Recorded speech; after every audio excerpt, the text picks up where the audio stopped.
Glórias a Deus. Dá para o pastor ali, ó. Aí. Glórias a Deus.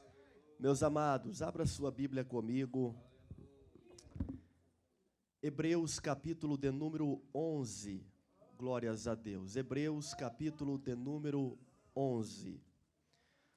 Louvado seja o nome do Senhor. Hebreus capítulo de número 11.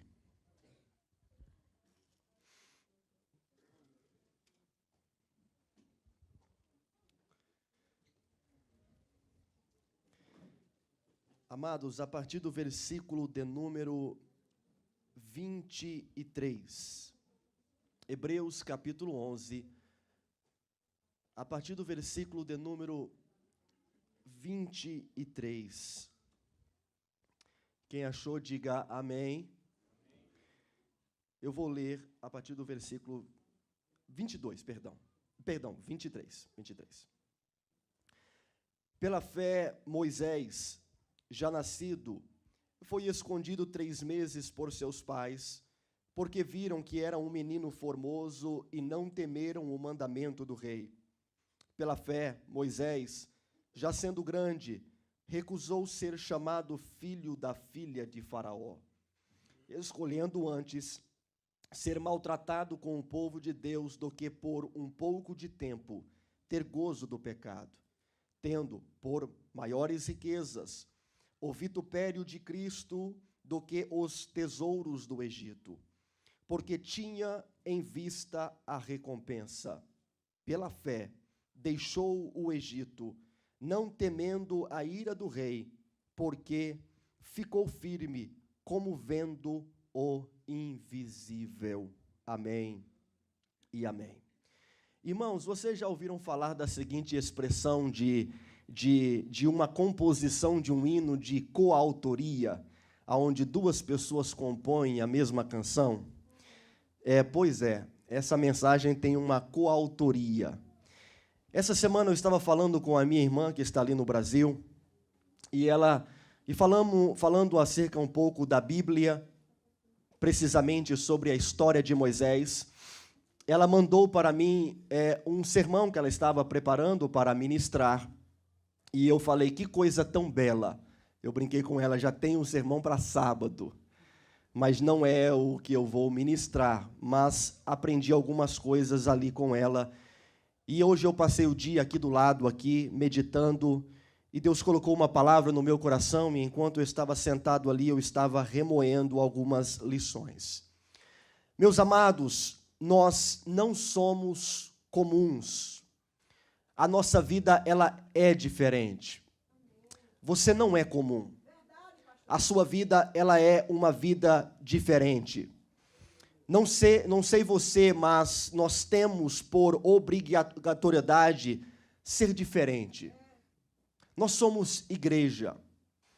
Eu, essa semana, estava cortando o cabelo, como já contei aqui aos irmãos, e de vez em quando eu vou num italiano ali perto da casa do meu pai, já muitos e muitos anos indo ali. E toda vez que eu vou lá, a gente tem uma conversa, às vezes, muito longa. Ele gosta de conversar. E ele já foi ele já foi o presidente de um dos clubes italianos aqui da cidade. Eu não sei se você sabe, mas aqui em Bridgeport tem alguns clubes italianos, e um dos mais fortes é um ali na Park Avenue, com a Lincoln Avenue, e ele já foi um dos presidentes daquele clube. E nós estávamos conversando sobre idosos, sobre idade, sobre algumas pessoas que cortam cabelo com ele, de 80, 90 anos de idade. E ele falou assim para mim, Bruno, imagine se a gente não tivesse o clube para esses idosos frequentar. Para onde eles iriam, sendo que não tem nada para fazer da vida? E ele fala para mim que depois da pandemia, ele começou a cortar cabelo através apenas de apontamentos. E ele disse que, às vezes, um velhinho de 80 anos de idade sai de sua casa, vai até ele apenas para marcar o apontamento, para voltar no outro dia, e ele pergunta, você não tem telefone? Por que você não me ligou e a gente marcaria o apontamento e você não teria que sair de dentro de casa? Aí depois ele olhou para mim, dando risada, e o senhor já tinha saído, ele disse assim, sabe de uma coisa? Esses velhinhos estão desde as 5 horas da manhã perambulando por dentro da casa. Não tem para onde ir, então não liga porque não quer. Veio apenas porque não tem nada para fazer durante o dia. E aí entramos nesse contexto de clube, com mais de 300, 500 pessoas que frequentam este clube quase que diariamente. E pensando um pouco sobre esta fala, me veio à mente este contexto aqui que nós estamos agora. Eu não sei o número de pessoas que tem aqui dentro. Eu sei que nós temos 120 ou 130 cadeiras, plus as crianças que estão ali do lado. Mas nós corremos o perigo, um perigo muito sério, como brasileiros em uma terra estrangeira, de fazer deste contexto igreja um clube, de fazer do contexto igreja apenas um ambiente para a gente frequentar, porque não temos outro lugar para ir aos finais de semana. Fazer o quê? Ir para um teatro? Não sei falar inglês. Ir ver um filme? Também não sei falar inglês. Ir para o restaurante? Já cansei. E aí corremos o perigo de fazer dentro da igreja um clube social, e a igreja não foi estabelecida para ser uma reunião de clube semanal. A igreja foi estabelecida por Jesus Cristo para sermos embaixadores do reino, para não viver uma vida comum, mas uma vida diferente. As lições de Jesus nos tornam diferente. Os ensinamentos de Jesus nos impulsiona a ser diferente. As lições de Cristo é um desafio para você ser diferente. Porque é impossível você ler a Bíblia, analisar a Bíblia e querer viver a Bíblia sem se tornar uma pessoa diferente com a cultura em torno de você. E devemos entender de uma vez por todas que nós não somos comuns. Vivemos uma vida, de certa forma, em uma esfera também espiritual, sobrenatural. Temos que entender que a nossa vida não é a nossa vida. A nossa vida é de Deus. Você nasceu de novo. Você disse, Deus, eu te aceito. Eu quero um novo nascimento. E a partir deste momento, você assinou uma declaração dizendo, Pai, a minha vida não é mais comum com a vida do mundo lá fora. A minha vida é uma vida diferente. Deixa eu te explicar como nós somos tão diferentes. Nós cremos na oração. Nós cremos no Deus Pai. Nós cremos no Deus Filho. Nós cremos no Deus Espírito Santo. Nós cremos em milagres. Nós cremos que a palavra de Deus, ela é a base, ela é fundamento, ela é alicerce para a nossa vida. Nós cremos na morte de Cristo. Nós cremos na ressurreição de Cristo. Nós cremos na volta redentora de Cristo para nos tirar desta terra, deste solo, para passar a eternidade para sempre com Ele. Não há nada em comum em nada disso que eu acabei de falar para vocês. Não há nada comum em tudo isso. Na verdade, quem dentro da igreja quer viver uma vida comum, na verdade, ele está, em outras palavras, declarando, eu quero ser igual ao mundo. Quem dentro do contexto igreja, ele declara que ele quer ter uma vida comum, ele está dizendo que ele quer, na verdade, viver de acordo com o mundo, os prazeres do mundo, a vontade do mundo e tudo aquilo que há no mundo. Escute bem, a nossa vida não é comum por aquilo que acreditamos e por aquilo que vivemos. A gente acredita, lê, estuda, aprende e colocamos em prática. Agora, por que Hebreus capítulo 11, versículo 23 em diante, aonde traz a história de Moisés? Por que razão? Conversando com a Bianca essa semana e conversando sobre Moisés, chegamos à devida conclusão que a vida de Moisés não era uma vida comum. Muito pelo contrário. Na verdade, olha a história. A história de Moisés começa em um tempo extremamente complicado. Antes de Moisés nascer, ele já tinha uma sentença de morte. Antes dele nascer, ele já tinha uma sentença de morte. E a morte era, pega todo menino, mate eles, joga no rio Nilo. Seu destino era ser lançado no rio Nilo. Era para Moisés, literalmente, sair do útero de sua mãe e logo após do útero de sua mãe, ser afogado no rio Nilo. Se os seus pais Vendo esse cenário, esconderam Moisés. Os planos do homem para Moisés era morte. Não há nada comum neste nascimento. Não há nada comum naquilo que Deus vai fazer na vida de Moisés. O plano era, vai morrer, mas o plano de Deus era, você vai flutuar sobre o rio Nilo. Você não vai morrer, porque o seu nascimento não é comum, a sua vida não vai ser uma vida comum, a sua vida vai ser uma vida extremamente diferente.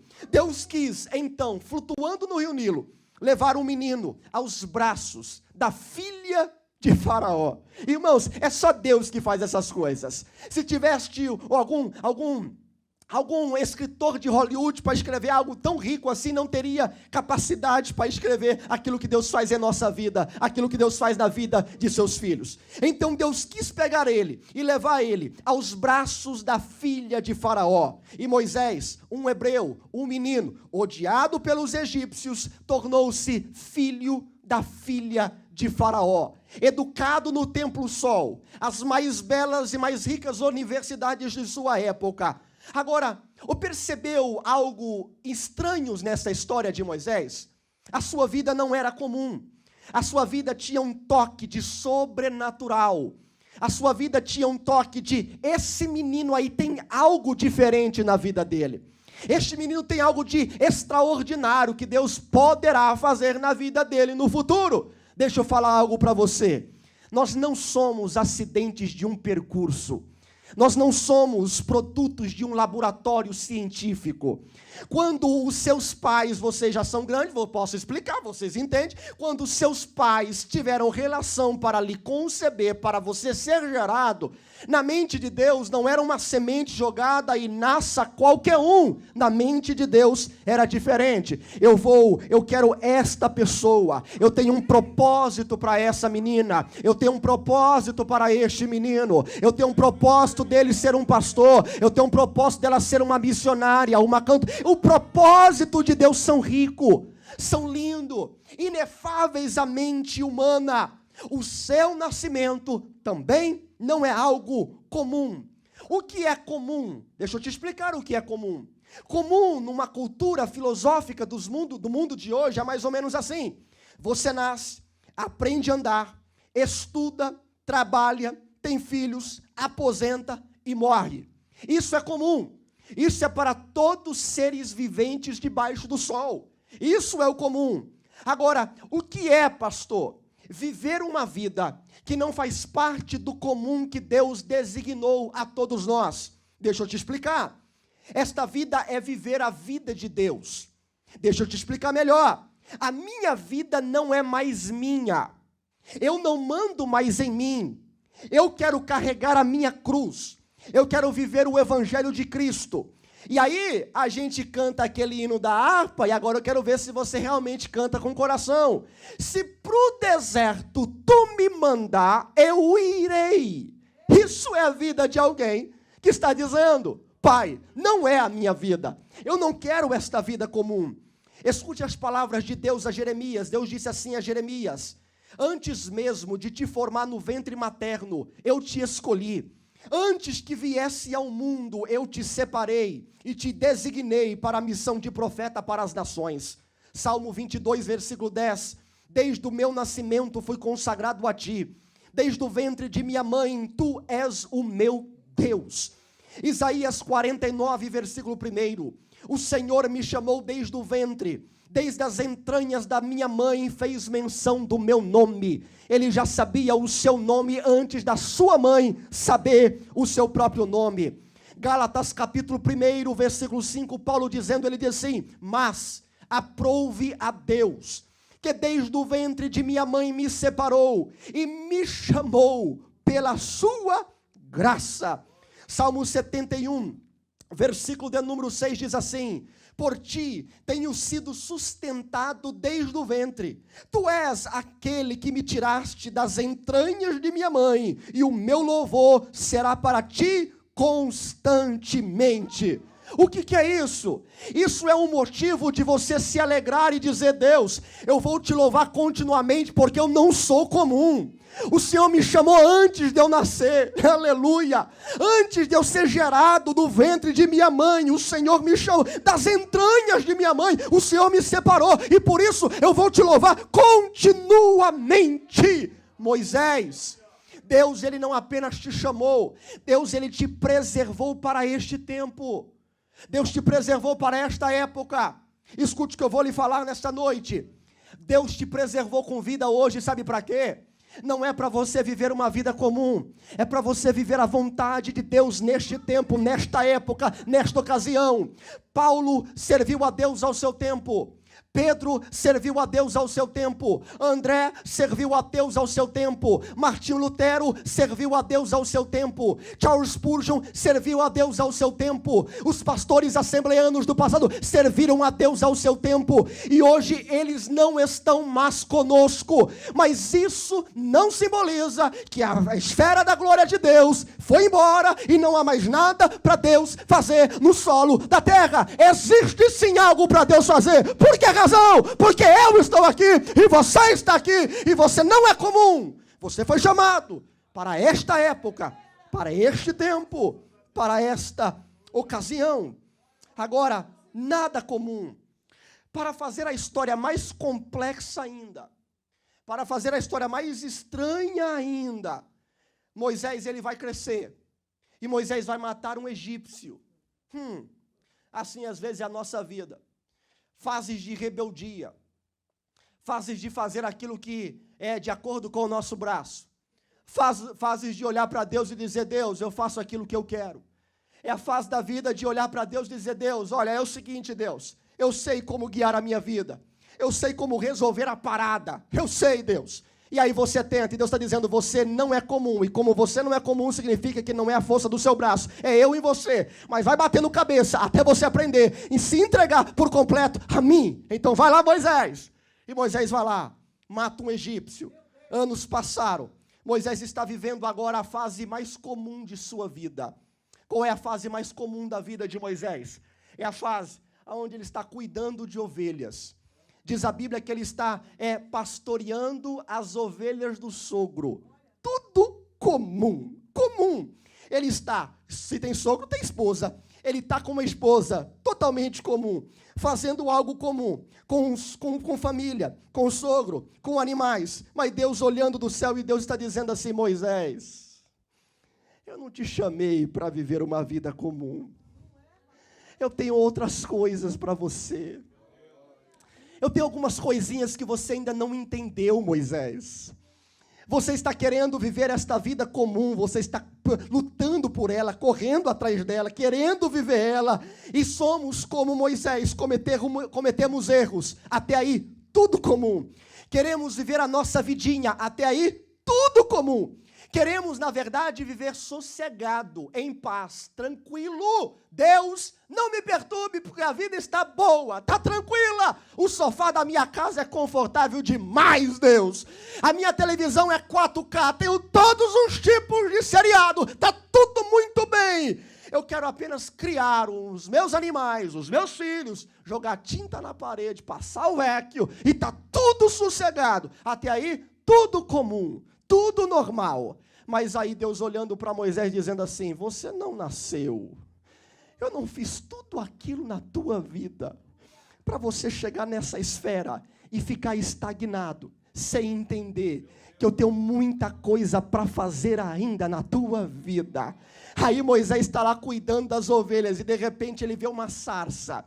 Aí também é tudo comum. Ver uma sarça queimando no deserto, comum, era normal, o calor do deserto, a sarça queimava. Agora vai entrar aquilo que não é comum, ela queimar e não se consumir e uma voz sair de dentro dela. Isso não é comum. Comum é se queimar, comum é cuidar dos alimentos ou dos animais do sogro. Agora o que é comum, o que não é comum, é você ouvir a voz de Deus falando com você.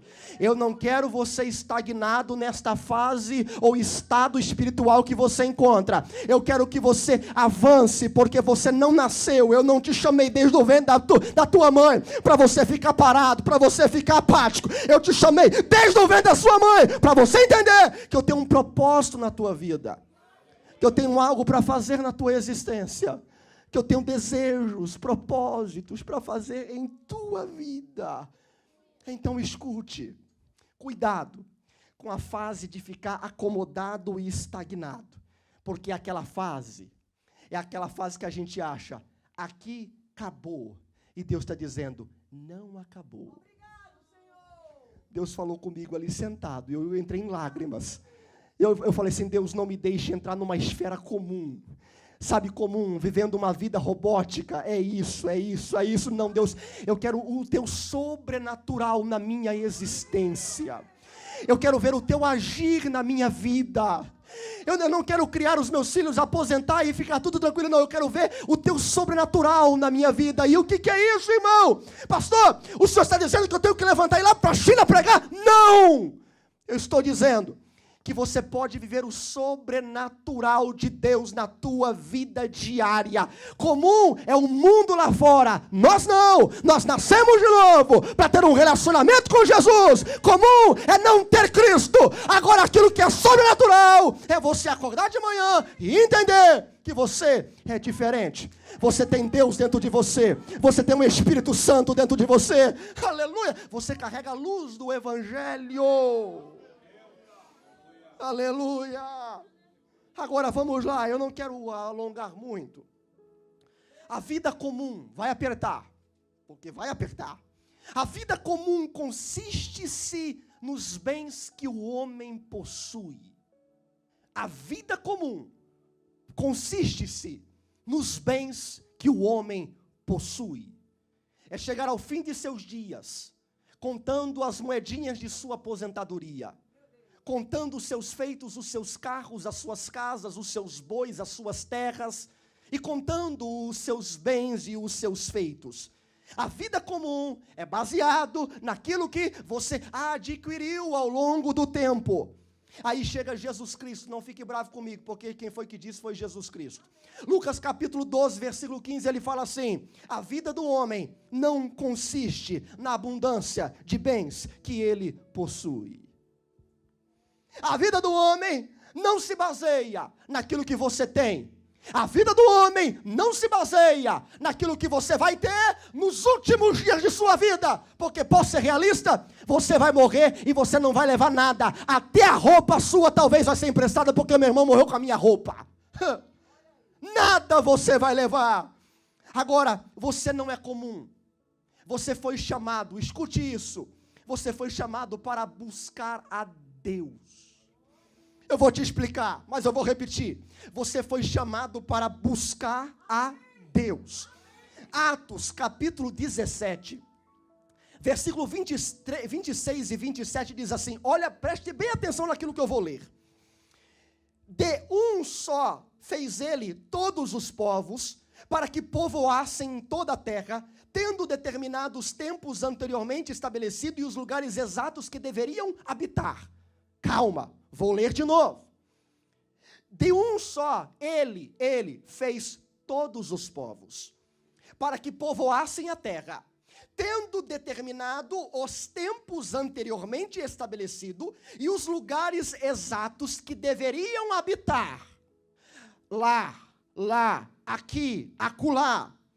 Deus fez isso para que os homens o buscassem. Ninguém entendeu. Deixa eu te explicar. Deus, ele pega sopro de vida. Você vai viver. Aqui tem um continente americano, aqui tem um continente africano, aqui tem um continente asiático, aqui tem o norte-americano, aqui tem o sul, lá na América do Sul, lá em Minas, lá em Ronda, lá em Mato Grosso, aqui tem. E eu estabeleço você, aí de repente Deus pega você e tira você de um outro, do seu contexto familiar, leva você para uma terra. Aí Deus está dizendo assim, Deus fez isso para que os homens o buscassem. Então a mente de Deus é assim: eu estou te dando vida, eu estou te estabelecendo para que você me busque, para que você busque a minha face, para que você saiba quem eu sou. E diz o texto: e talvez pudessem encontrá-lo. Eu amei esse texto. E talvez pudesse encontrá-lo. Mas o escritor Lucas continua: embora não esteja longe de cada um de nós. Deixa eu explicar melhor. Deus te estabeleceu, e a mente de Deus Ele quer que você vá ao encontro dEle, para Ele ter um relacionamento com você. Aí diz o texto: e talvez você encontre, mas aí Ele deixa um pontinho: Ele está perto de nós.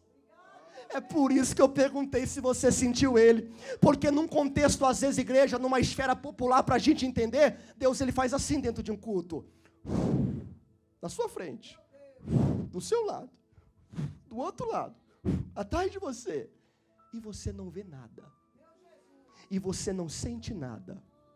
E Ele está dizendo assim: olha, deixa eu te explicar algo rico e belo para você.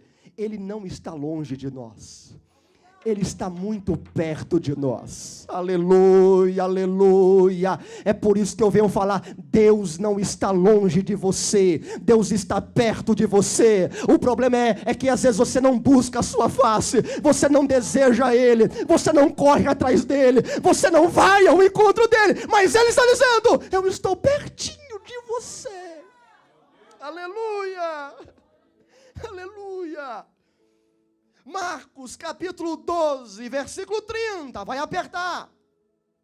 Ame o Senhor, o seu Deus, de todo o seu coração, de toda a sua alma, de todo o seu entendimento e de todas as suas forças. Mas muitas vezes, ao ler este versículo, eu tive algumas contendas dentro de mim, dentro deste versículo, mas antes de explicá-las, deixa eu te pontuar algo. Diz o texto: ame a Deus de todo o seu coração. Quando fala coração, significa todo o seu ser, toda a sua alma, todo o seu entendimento. E ainda usa a expressão com toda a sua força, significa com toda a sua dedicação, com todo o seu empenho, com toda a sua determinação, com toda a sua energia, com toda a sua entrega. Não é eu que estou falando, é Jesus que está falando. Agora, o inimigo teve uma estratégia para o povo do Egito, e o inimigo tem uma estratégia para a tua vida. Vamos ver? Êxodo, capítulo de número 5. Na versão NVI, se Samuel puder colocar lá, pode colocar, por favor. Êxodo, capítulo de número 5. Olha as estratégias de Faraó e as estratégias do inimigo para a sua vida. No versículo 5, diz assim: e acrescentou: essa gente é tão numerosa, e vocês ainda fazem eles parar de trabalhar? Vamos lá. E acrescentou: essa gente já é tão numerosa, e você ainda os fazem parar de trabalhar? Pula o verso, vai, continua. No mesmo dia, Faraó deu a seguinte ordem aos feitores, capatazes, responsáveis pelo povo: vai, não forneçam, mas palhe ao povo para fazer tijolos. Vai. Como faziam antes, eles que tratem de ajuntar palha. Vai. Não exija que continuem a fazer mas exijam que continuem a fazer a mesma quantidade de tijolos. Não reduzam a cota. São preguiçosos. E por isso estão clamando: iremos oferecer sacrifício ao nosso Deus. Uma pausa aí. Daqui a pouco você pula. Faraó está dizendo: vocês estão facilitando o povo dele, o trabalho deles. Vocês estão dando palha na mão deles, mas faça o seguinte, faça o contrário. Faça eles virem labutar pela palha, e que eles produzam tijolos na mesma quantidade e trabalhem dobrado. Mas o povo queria, nós queremos oferecer sacrifício ao nosso Deus. Avança. Aumente a carga de trabalho dessa gente para que não cumpra as suas tarefas e não deem atenção a mentiras. Pausa aí. Pausa aí. Está vendo isso aqui? O que está escrito aqui? O que está escrito aqui? A ordem de Faraó é o seguinte: vamos dar trabalho para eles, porque se eles tiverem mais trabalho, eles não vão ter tempo para sacrificar. Se eles trabalhar mais, eles não vão ter tempo para sacrificar. Alguém aí já está entendendo? Então vamos dar uma carga de trabalho para eles, porque eles não vão ter tempo de servir a Deus. Então Deus está dizendo para você nesta noite, que o inimigo tem uma estratégia na sua vida, é te ocupar. Quanto mais ele te ocupa, mais ele esfria o teu coração.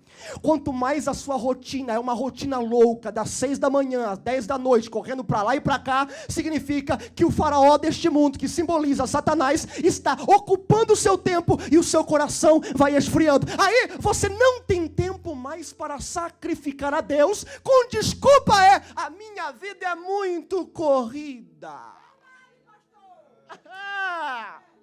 Aí o inimigo vem com uma outra estratégia: compra aquela fazenda, compra aquele carro, compra aquela casa. Aí você vai comprando, aí você cria um monte de boletos aqui no Brasil, na China, Paraíba, e vai criando um monte de boleto. Aí você fala: agora eu tenho que trabalhar mais, trabalhar mais, trabalhar mais, trabalhar mais. E cadê o meu sacrifício para Deus?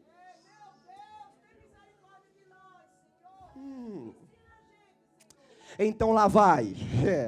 Se aquilo que você deseja comprar vai te esfriar, não compra. Anda de chinela havaiana, mas tem a presença de Deus. Se aquilo que você deseja vai te esfriar da igreja, dos cultos, da ceia, então não compra. É preferível não comprar, é preferível não ter, porque a nossa vida não é comum, não se constitui em bens, se constitui em oferecer sacrifícios a Deus.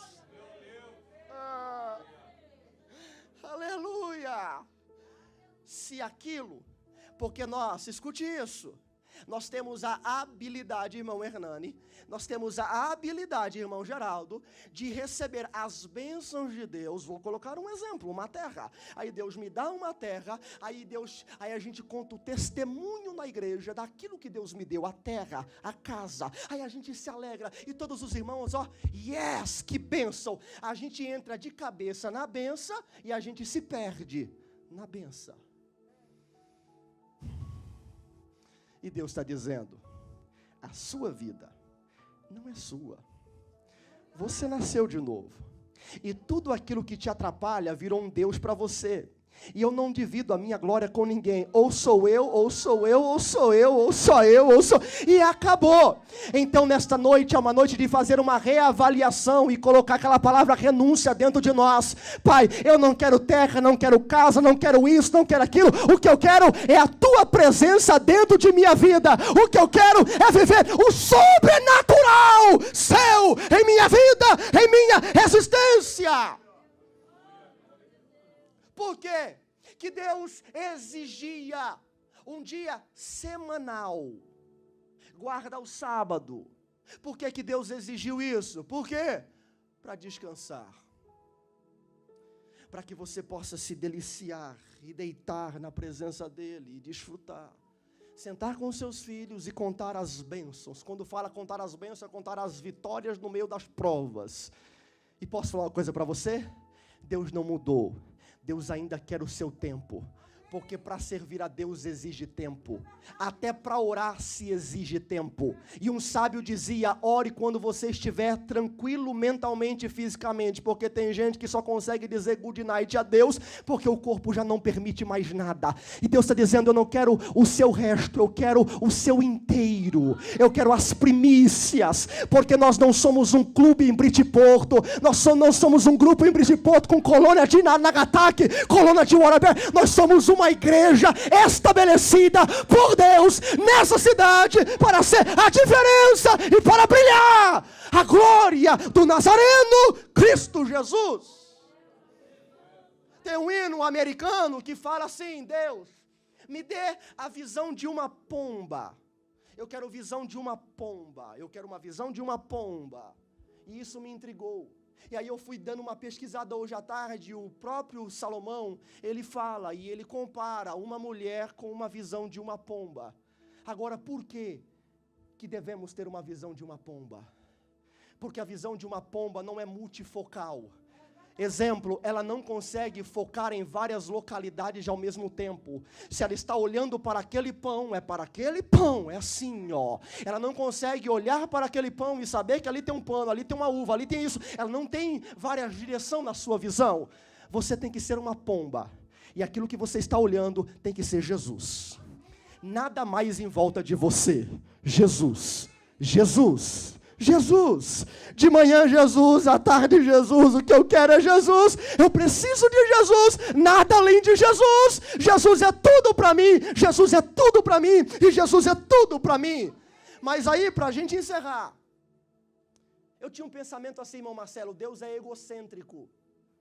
Porque Deus fala assim, amar a Ele de todo o coração, com toda a força, com toda a energia, determinação. Amar a Ele. Não parece uma criança dizendo, é tudo meu. Eu quero do meu jeito. Não parece.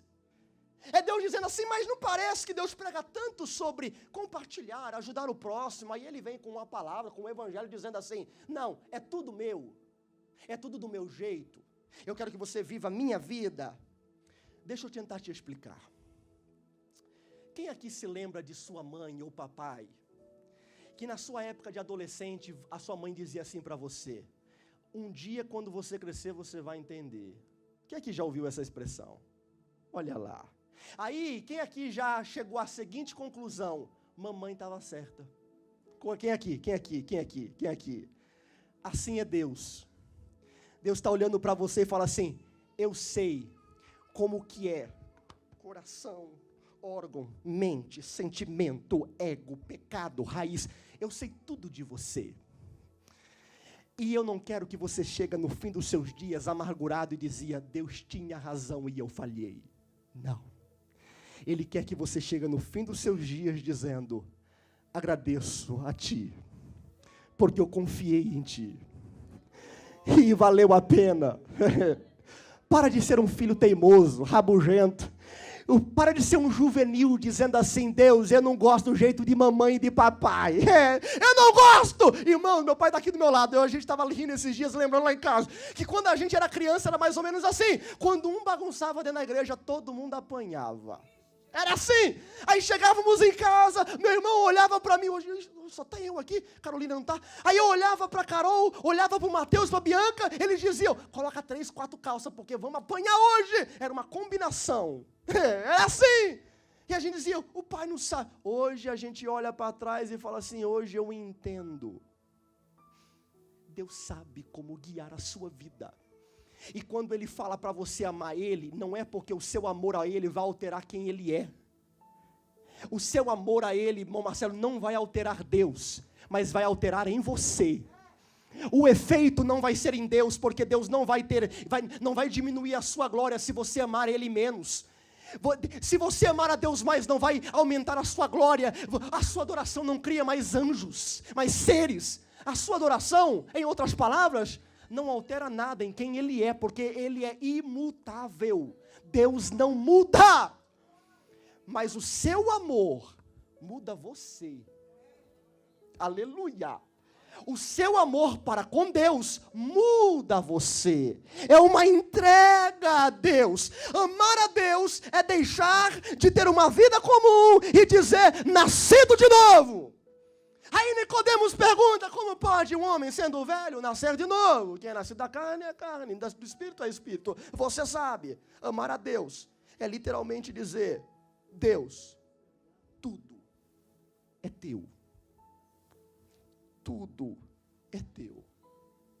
E Deus está olhando para Moisés e dizendo, eu te vi no Rio Nilo. Deus está olhando para você e está dizendo, eu lembro o dia que você nasceu. Eu lembro as promessas que eu fiz para você. Ele não se esqueceu. Eu lembro você fugindo da minha presença. Eu lembro você em Midian. Eu lembro você estagnado querendo cuidar de ovelhas do sogro. Eu lembro de todas as fases de sua vida. Eu lembro. Deus se lembra. E Deus está dizendo para você, eu também se lembro do dia em que eu te chamei para voltar a ter uma vida totalmente entregue a mim. E Moisés, não acabou. O Rio Nilo foi apenas uma fase. Se eu pudesse falar com Moisés naquela sarça, eu iria dizer: Moisés, eu já li o final da tua história, é brilhante, vai em frente. Moisés, você vai para o Egito, a vara vai ser transformada, vai ter pragas de piolho, de rãs, primogênito. Moisés, o mar vermelho vai se abrir. Moisés, gerações futuras vão relatar aquilo que Deus fez na sua vida. Vai ter maná diário no deserto, Moisés. Vai ter maná diário. Você vai subir no monte na presença de Deus, vai passar lá 40 dias, 40 noites, falando com Deus. Moisés, vai em frente. Então eu estou aqui para dizer para você que se entregar vai valer a pena no final. Se render a Deus vai valer a pena no final. E vai valer tão a pena, mas tão a pena, mas tão a pena, que até a morte do crente, ela é uma morte diferente. Aleluia! Moisés vai morrer, vai partir. E lá no livro de Judas, aparece um texto, aonde diz que Satanás contendia com o arcanjo Miguel sobre o corpo de Moisés. E Miguel disse: o Senhor te repreenda, Satanás. Resumindo, no corpo dele, ninguém toca. Porque até a morte do crente é uma morte diferente. Aleluia. Eu não sei como é no mundo espiritual, porque eu não estou lá. Mas quando alguém morte neste corpo, neste estado, ele tombou aqui, eu não sei como que funciona, mas se Satanás quiser vir atormentar e tirar a alma e levar para o inferno, aparece Deus dizendo: esse aí é meu. Esse é meu. Isso aí é meu, este corpo, essa vida é minha, é minha. Lembra de Eliseu? O exército lutou, não tinha para onde enterrar. Desenterraram o túmulo de Eliseu. Jogam o camarada lá no túmulo. E quando joga ele lá no túmulo, de repente ele ressuscita. Porque tocou nos ossos. Tocou nos ossos, ressuscitou. Meu amigo, a nossa vida ela é tão diferente que até no dia que você morrer, vai ser uma morte diferente. Não vai ser de dor, de lamento, de desespero, de angústia, mas vai ser uma morte como foi cantado aqui: mais perto eu quero estar. E você vai chegar diante do trono e vai dizer: valeu a pena não viver uma vida comum. Então o recado para você nesta noite é: lute para não se enquadrar aos moldes deste mundo, ao padrão deste mundo, à filosofia deste mundo, à mente desse mundo, ao palavreado deste mundo, à vestimenta deste mundo, mas lute para dizer: eu sou diferente. Cristo vive em mim, Cristo reina em mim, e Ele mora dentro de mim. E aí aonde você passar, você vai passar com a plena confiança que você nasceu de novo, e você é diferente. Eu não sei você, mas hoje ouvindo as canções, e o Espírito Santo falando aqui, ó, eu falando com Deus sentado aqui: Deus, eu não quero ter uma vida comum, mas eu quero ver o Teu agir em todos os pontos da minha vida. Irmãos, é a coisa mais bela que existe, é você ver Deus trabalhar em todos os pontinhos da sua vida. Você não recebeu aquele trabalho por coincidência. Deus te colocou naquele lugar, naquela hora, naquele dia, naquela ocasião. Você não tem essa filha por algo ou por uma coincidência. Não, você tem essa filha porque Deus lhe deu. É um propósito de Deus na sua vida. Você não atravessou o México, pegou visto, pegou fila, quase teve um infarto na frente do homem, para chegar aqui e se entregar ao padrão de vida que eles vivem, cansados e fadigados em dinheiro. Você veio aqui e Deus te dá, Deus te abençoa. Irmãos, as bênçãos elas correm atrás de você. Não se mate, não se ilude, não crie fantasias na sua mente, porque Faraó está dizendo: dê palha para eles, faz ele lutar por palha. Aí eles estão lutando por palha, e Deus está dizendo: não lute por palha, continue sacrificando para mim. Aleluia. Qual é a ordem? Deixa eles fazerem tijolos e mais tijolos. E aí o faraó, sabe o que ele quer que você faça? Lute o dia todo por tijolos. E Deus está dizendo, eu não estou nem aí com tijolo, eu tenho algo a mais. Ficamos em pé. Feche os teus olhos aonde você está neste momento. Nós vamos participar da ceia do Senhor neste momento. E eu quero que você participe da ceia consciente que você é diferente e tem que ser diferente. Você não faz parte do padrão, do modelo deste mundo. Deus te deu a vida.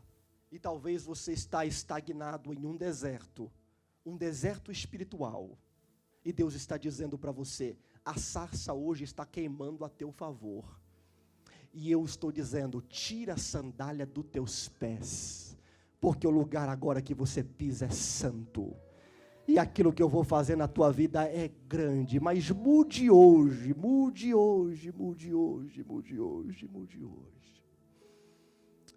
Eu vou orar, pedir para o pastor Nivaldo fazer a leitura da Santa Ceia, o irmão Tiago para lavar as mãos ali para cortar o pão. Mas eu quero orar por tua vida no encerramento deste sermão. Espírito Santo de Deus, o Senhor falou profundamente ao meu coração, ó Pai, e as lutas internas da nossa alma. E eu quero te pedir nesta noite, ó amigo Espírito Santo, que o Senhor venha incomodar pessoas dentro deste santuário. Porque nós não somos um clube religioso onde nos encontramos algumas vezes pela semana ou algumas vezes por mês. Nós somos a tua igreja, nós somos o teu povo, sacerdócio real, nação eleita, povo adquirido por um sangue precioso para ser testemunhas do teu evangelho. E eu quero te pedir nesta noite, ó Pai, se há porventura algumas algemas do inimigo, ó Pai, que aprisionou os seus filhos em tijolos, em palha, eu quero nesta noite declarar libertação de todos os desejos, ó Pai, ilusórios da mente, e que eles entendam de uma vez por todas que a tua vida é a melhor vida de se viver na face da terra. Que ao tocar neste pão e neste cálice, eles venham ser renovados, revigorados, batizados, cheios da tua presença, e entender que a nossa vida não é do modelo deste mundo, que a nossa vida ela é diferente em todas as esferas. Ó Pai, fala nesta noite, como o Senhor falou com Moisés, na sarça que se queimava e não se consumia.